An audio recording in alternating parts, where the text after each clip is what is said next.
Morale was low, my diary apprehensive. Another horrible night of tremendous drift and snowfall building up to a great weight on the tent. But I managed to prop it up until daylight. Then a heavy dig-out, then breakfast, now this.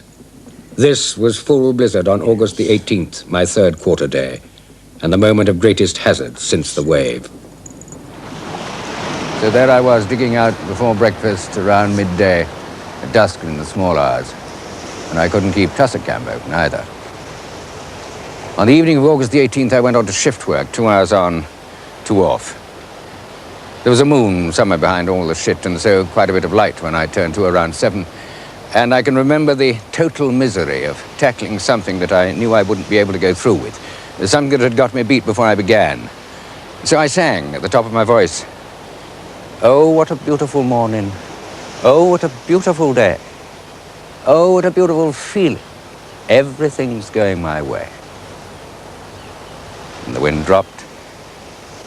The drift settled, it stopped snowing. I dug out in under the hour. I turned in, slept like a log.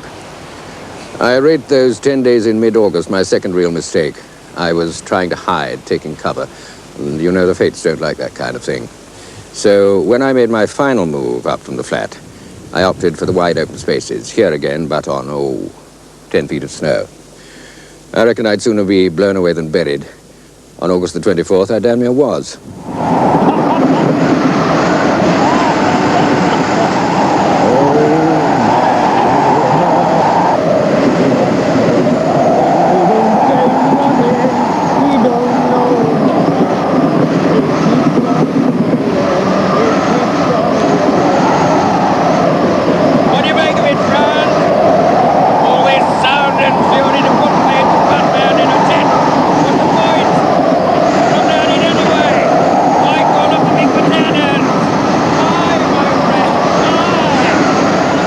I suspect it was blowing around 75 knots, with gusts nudging 100 and tearing the snow surface apart into a cannonade of airborne debris.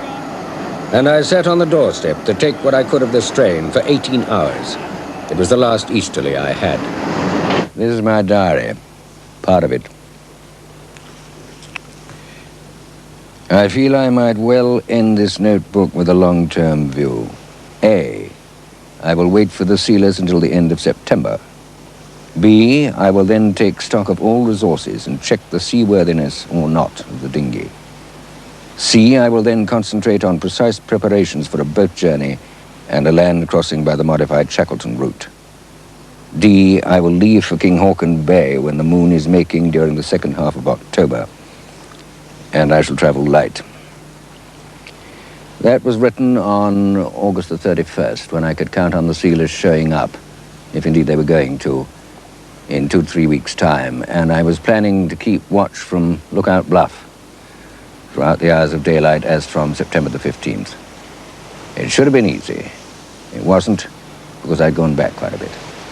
Oh yes, I was a very, very unmanned man. I could have become hysterical. I didn't, largely because of the Fran stories. After the first one, I'd started talking to Fran, and she'd more or less taken over. I now threw up a plot. She told me if it was true. We worked it out together, and I wrote it down. By September, we were doing this pretty well every night, always last thing, because it relaxed me enough to go to sleep. So you made a pass at you. You weren't feeling like it. You gave him a fourpenny one. They flew out and he couldn't find them. You did. Kept them. Fran, how could you? Sunday coming up and a sermon to preach and no top set. He'd only made a pass at you. Same as I would. Yes, darling, I think it's funny. A bit rough. You bitch, Fran. You adorable bitch. Your Fran. My Fran. I can't be anybody else's. Why? I thought it was time. If it weren't for you, I wouldn't exist. Disappointed? No. Pleased? Yes. Fran, darling, what do we do? There's only one thing we can. But you'll have to take off those damn winter woolies.